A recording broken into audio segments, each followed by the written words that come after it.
So let's start out this morning with a pop quiz. How many of you noticed that the title of the sermon in this morning's order of service is not what was publicized in the newsletter or the electronic announcement? Raise your hands, don't be shy. All right, maybe about a dozen or so.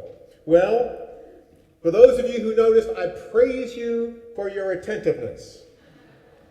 For those of you who did not notice, I praise you for coming today regardless of what the minister is going to talk about, which is exactly what you should do, because we're relying on you to bring your light into this sanctuary. We need you. We are all necessary. We come here for information, for inspiration, to share the light, and sometimes to have our flickering lights strengthened so that we can carry them back out into the world.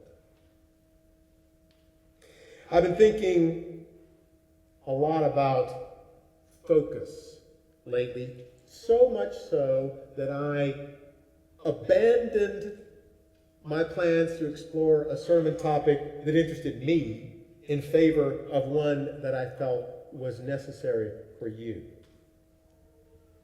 I've been thinking a lot about focus in my own life, and I've been thinking about it in the life of this congregation. Focus is all about power and light. Now, for the past 400 years, speakers of the English language have understood focus to mean the point of convergence, where light or energy come together. We can focus outward, or we can focus inward. You know, the human eye has a lens that focuses light by bending incoming light rays onto a point of convergence on the retina, which is the back of our eyeball, and the lens focuses the light so that we can see. And vision is a powerful thing, whether it be in the human eye or in the mind's eye of the human imagination. Seeing something is the first step towards attaining it, because we can focus on that for which we are reaching and stretching and grasping. For a long time, I allowed my imagination to hatch schemes and dreams and scenarios of where I wanted to be in my life in 5 or 10 years. They were grand ideas, and I was excited to live in the imaginary future of which I dreamed. Unfortunately, I wasn't really doing anything, or wasn't doing the necessary and helpful things that would help me to realize my ambitions. I imagined, and I know this is going to sound completely crazy to you, that I could just keep on doing exactly the same thing that I had always done, and miraculously I would suddenly get different results one day. I know, it's crazy. And after years of getting the same results, it slowly dawned on me that I was actually going to have to do something different. I was going to have to make some changes.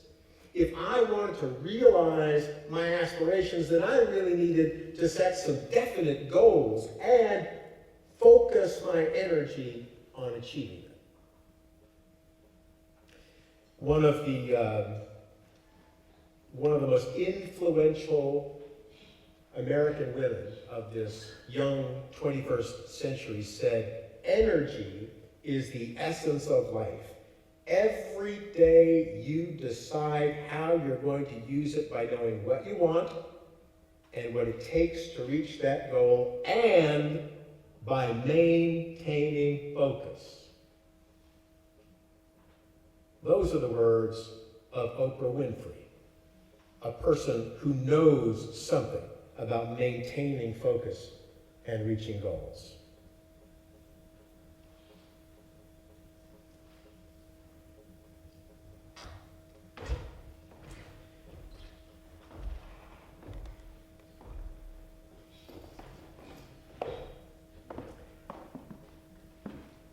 I take this magnifying glass scuba diving with me. because there are some very tiny, beautiful, wondrous things in the ocean that are simply too small for my eyes to focus on. This magnifying glass allows me to see tiny things, make them look bigger in my eyes. It bends the light to help me see it. Did you know that what they call the father of modern optics was an Iraqi Muslim born in Basra and educated in Baghdad more than 1,000 years ago? Ibn al-Haytham. He pioneered the grinding of lenses. His work 1,000 years ago gave us glasses, gave us microscopes, gave us magnifying glasses. I wonder what would happen if he tried to come to our country today. I wonder just how welcome he would be in our modern world. There is need for focus in life. And I think the time has never been greater for good people with good hearts and strong values and deep commitment to get focused. But you know, this magnifying glass, this doesn't just let me see tiny things better. You know, if you take this magnifying glass out on a sunny day with just a little bit of dried tinder, you can conjure fire out of thin air. Because, you know, it's like Joel Aschenbach said in the reading, we are surrounded by light. We are living and moving in the midst of light. We are surrounded by untapped power. And on a sunny day, this magnifying glass can focus that power, can harness the power of the sun, and with that harnessed power, it can unlock the hidden energy inside dry grass and dead wood, and boom! Start a fire that could warm your home, could cook your food. It might just save your life. You know, it's not just power that circulates around us. There's a power resident inside each of us. And sometimes it is that which we need to focus, because there are other sources of energy that can be unlocked in life when we focus appropriately. But you know, the sun doesn't shine all the time. Sometimes it's dark, and so we inventive, creative human beings, we figured out a way to harness light, to bring light into our lives when the sun wasn't shining. We have this candle. We have our chalice, the light of which appears to have gone out. Take no notice. We have a substitute chalice burning here. Of course, the light of faith never goes out, does it? But you know, as Unitarian Universalists, we conjure this chalice to life every time we gather. And in a way, you know, it reminds me of the way we think about our religious communities. You know, we bring our lights together and we create the warmth of community. We share our lights here. But sometimes, you know, our chalice or our congregation, it's like a little light burning in the darkness. What did John say? The light shines in the darkness, but the darkness has not overcome it. And sometimes that's the way our religious life is. We feel like we're just that flickering little flame in the darkness, just staving off the gloom that threatens to swallow us. And we focus all of our energy just on keeping this little light lit. You know, as Unitarian Universalists, our denomination's headquarters used to be located on Beacon Hill in Boston. And today our publishing house is known as Beacon Press. You know, a beacon was just a light that people would build on a hilltop to signal one another. And it did a couple of things. Sometimes beacons were used to pass on warnings from town to town. The signal fires, the beacons would be lit on hills, warning of an approaching army coming to invade, and they would pass the light down. You've seen The Lord of the Rings, you know what I'm talking about. And the other thing that they would do is they would build a beacon on a high point to signal ships out in the ocean to guide them in to safe harbor. And so the light was a signal.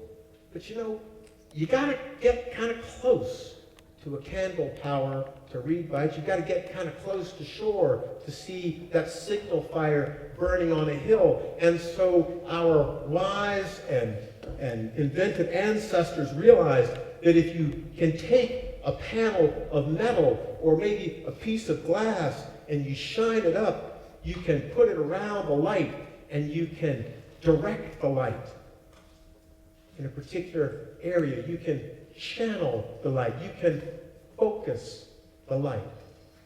And so with this, it's a lot easier to read by it. We've taken all the energy of this light and we've given it a direction. We're saying yes to this direction to the exclusion of this. It's focusing the light.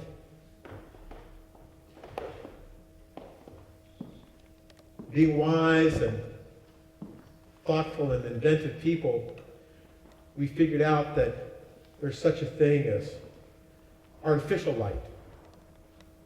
We developed flashlights. Yes, this is another one of my scuba diving gear. Look at that.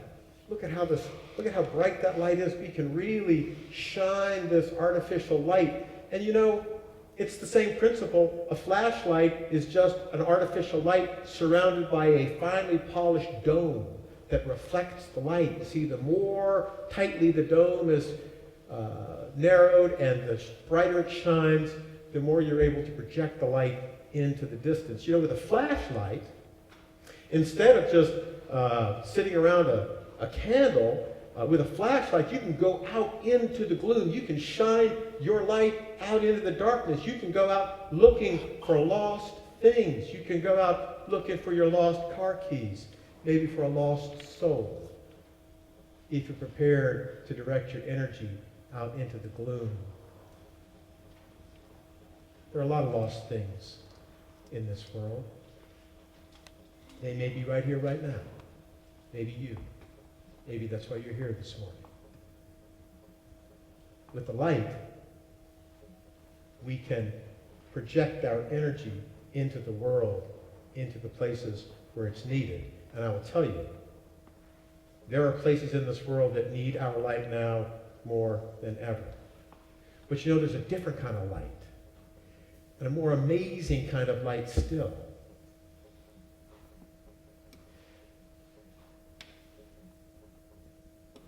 That's a light too, dancing right on our chalice.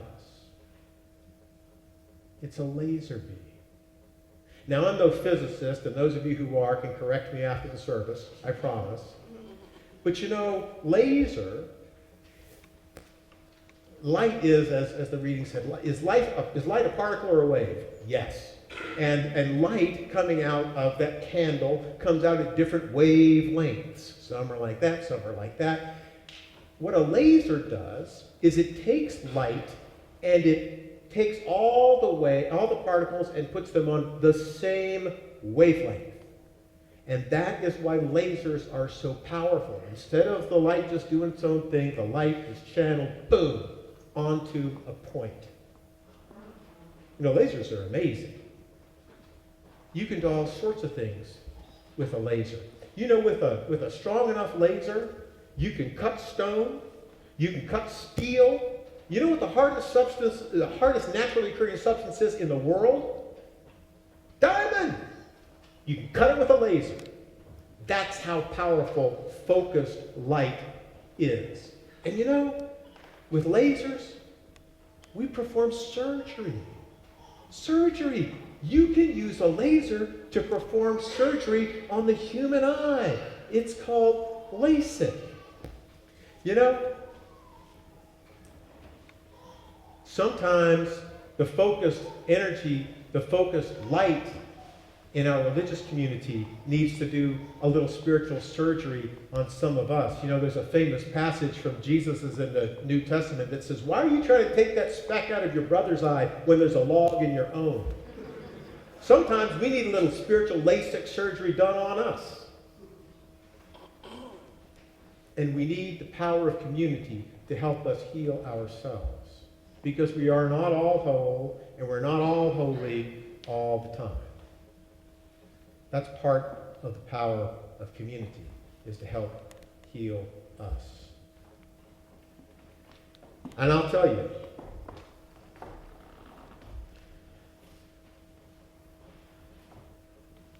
there are some people in this country today who are focused like laser beams. And the surgery they want to perform on our society and on your lives is something of which you want no part if you're paying attention.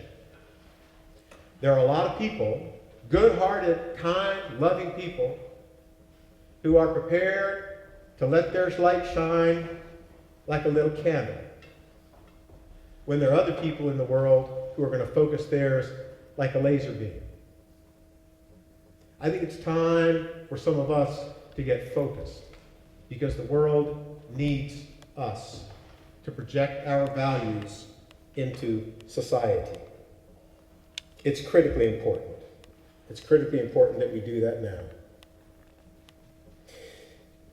So yeah, am I here to talk about science? Am I here to give you a lecture on light? No, not really.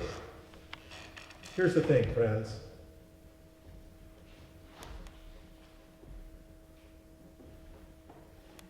Each one of you is inherently worthy and dignified. Not because of what you've done or what you've said. In fact, it's in spite of those things very often. Each of us is inherently worthy and dignified because resident inside each of us is a spark of the divine, the flames that fired creation billions of years ago. That warmth and that heat is coursing through your being. That's what makes you inherently worthy and dignified.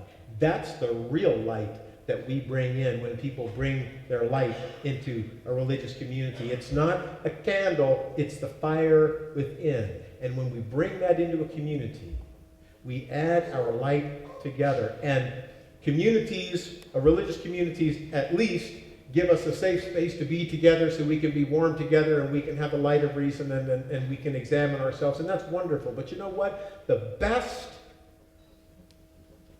religious institutions don't just take people's light as they are. They unify light, magnify light, amplify light like a laser, so that the power of the community isn't resident in the walls. The power of the community is projected into the world and into society, so it can engrave its name and its values on the tablets of human history. This happens in highly effective religious communities. You can be that community. You can be that community.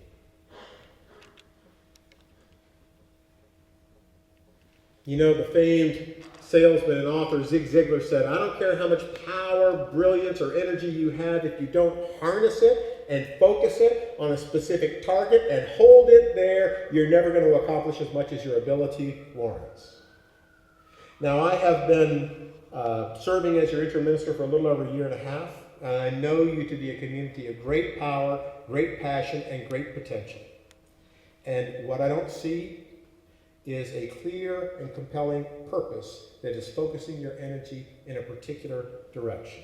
For you to become the congregation that you could be and the world needs you to be in this perilous time in our nation's history, you need to focus your thinking, your energy, and your resources more sharply. Think about it. You can even try this experiment at home.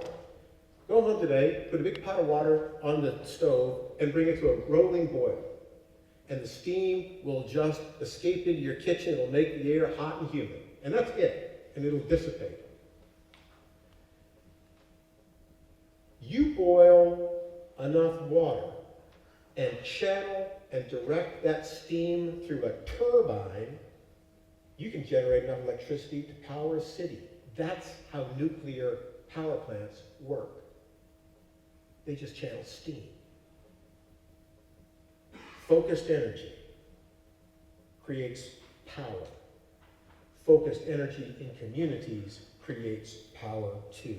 And the world needs religiously liberal people to harness their power for a mighty and noble purpose. Now,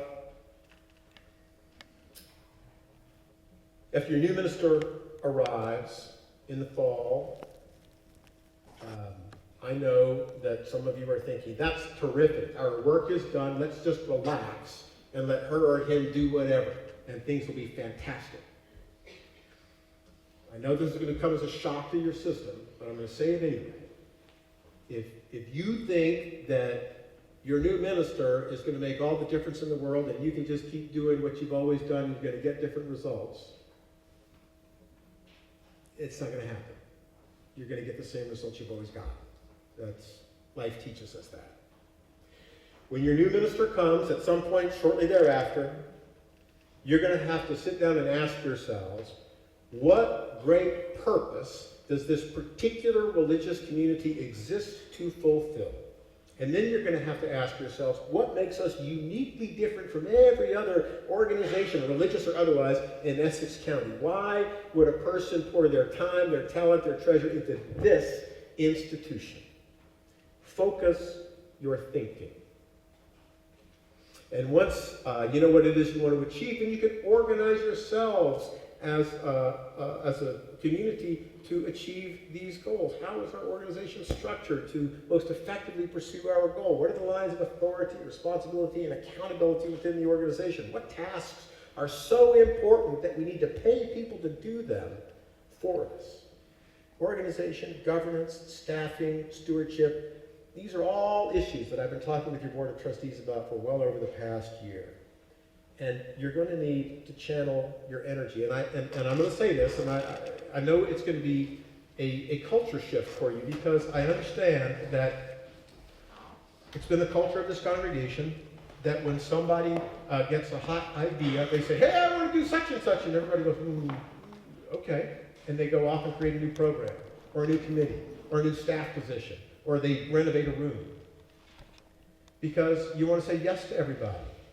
But you can't channel and focus energy unless you're prepared to say no sometimes. Unless you're prepared to say, great idea, not yet. That's not what we're focused on. And you're going to have to learn to focus yourselves and make decisions about where you want to invest your precious energy. Because that's how you're going to be able to really make a difference in the world and make a difference in your own lives. Because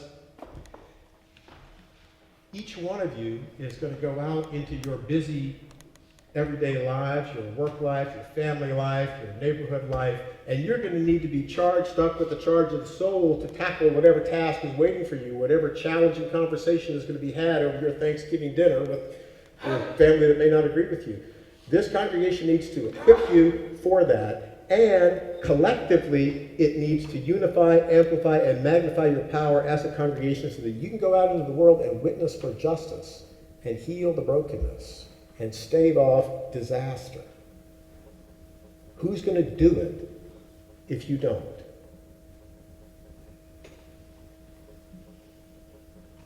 Now, in their massively popular book, The Power of Focus, Jack Canfield, Mark Hansen, and Les Hewitt offered as their 8th focusing strategy the following, and this is important. Be consistent and persistent. Don't give up on something after a couple of tries. It can often take years of toiling away to make you an overnight success. Now, I know that what I'm talking with you about today is a major change in the way you think as a religious community. I understand that.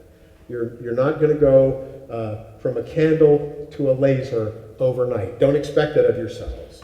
But focus comes by narrowing. First, you pick a direction, and then you gradually narrow your focus. And I think that consistent and persistent is the best advice. But the focus can happen. If I didn't believe in you, and if I didn't see your potential as a community, then I assure you, I would be preaching the sermon that I intended to deliver this morning, which was the next installment of life lessons learned from scuba diving, which I find fascinating, but may not be of immediate value in the life of this community today. And I am here to serve you, not my selfish interest, which is frankly what focus is about. You heard me say this last week. Love asks, how are you? Ego asks, what about me? A loving servant asks, how can I serve? The selfish soul asks, how can I benefit?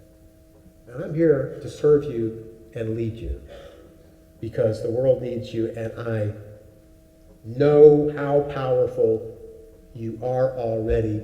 It's just a matter of focusing. Unified, amplified, magnified, focused power of this community of faith will be needed in the years ahead like never before. And as you focus yourselves on a mighty purpose, you will summon other souls into your midst because they will see the light coming out of this congregation. And people are going to say, I want to be part of that. That's exactly the kind of organization that I want to add my light to. Good things will come. As Joel Achenbach observed in the reading earlier, it is a measure of light's importance in our daily lives that we hardly pay attention to it, but our lives are built around light. From our technology to our spirituality, we are creatures of the light. You, stalwart souls, bearers of the divine spark, I see you here. The light shines in the darkness, and the darkness has not overcome it. Believe in yourselves. Believe in the need. Answer the call. You can do things of which you have hardly even begun to imagine. I know you can do it. I look forward to seeing what you accomplish together in the years ahead. Blessings upon you.